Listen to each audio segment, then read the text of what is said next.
Bago pang lahat po ay humingi muna tayong gabay sa Ama Basbas. Magdasal po muna tayo kahit saglit lamang po.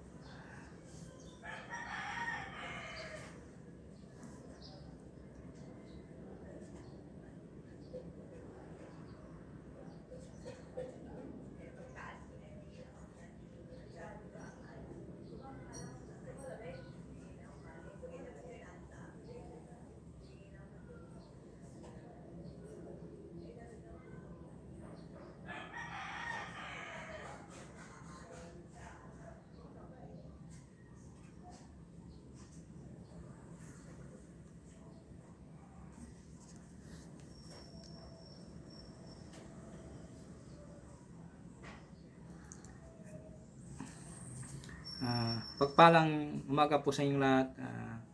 Sa mga tao hindi po nakakalimot pong mag-subscribe, naniniwala po akong sila ay may natatayang busilak at may mabubuting kalooban. Saan man kayo naroon sa iba't ibang sulok ng mundo, sana kayo palagi malakas, nakasakit sa araw-araw. Palang umaga, tanghali, gabi sa inyo lahat. Sa mga bagon na ngayon lamang po nakatuklas ng aking YouTube channel, Liwagan ng Pangasinan, sana po ay huwag mo na po kayo magtubiling, pindutin ang subscribe, like, and share. Pakipindot na rin po ang bell icon para palagi po kayong updated sa aking may susunod na video.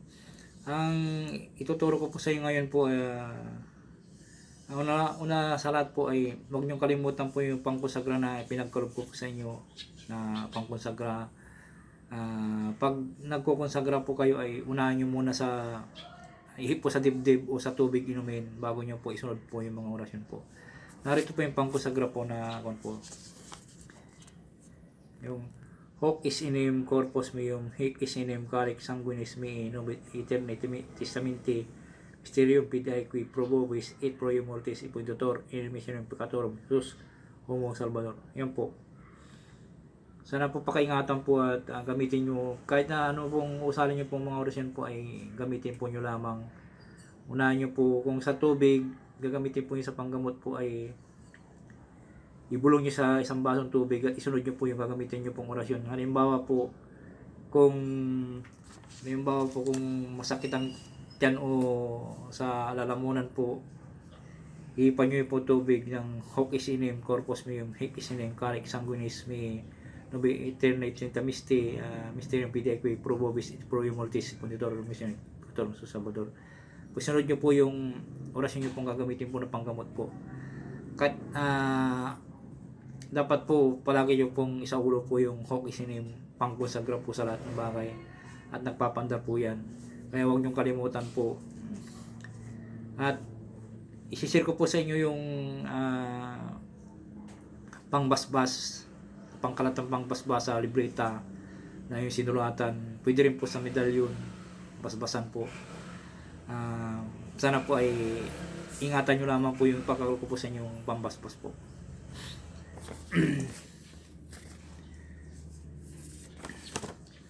Ang i-con ko po sa inyo ngayon po ay orasyon ni Jesucristo kontra sa lason po.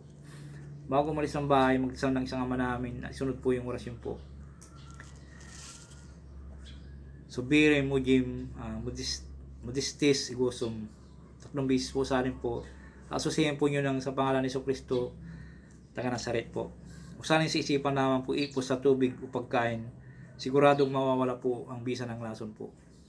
Sana po tiwala po kayo dito sa Liwagan ng Pangasinan kasi itong mga binabagi ko po sa inyo dito po ay nagamit na po at subok na po. Marami na po na paggagamit po na pinagbigyan ko po ito.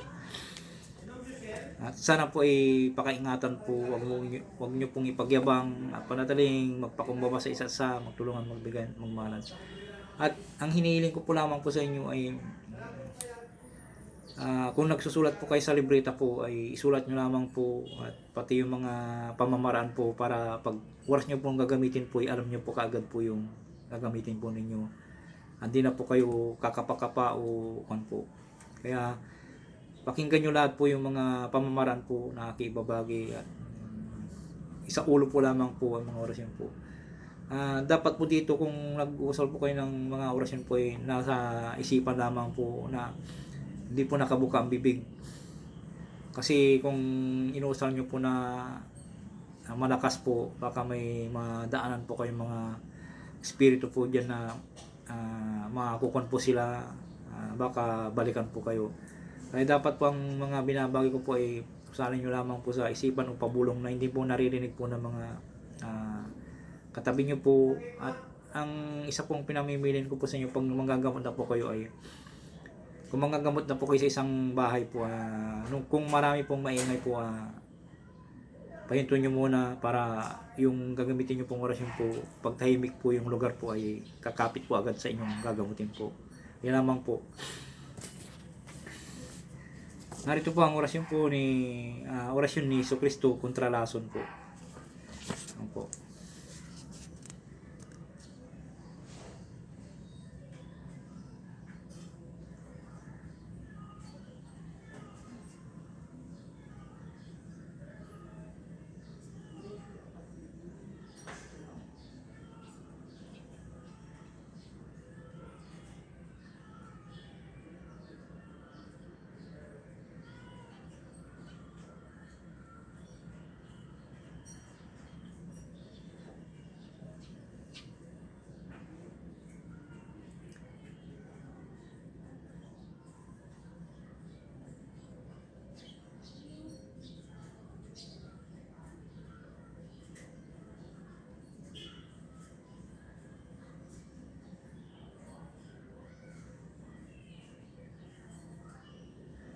Maraming salamat po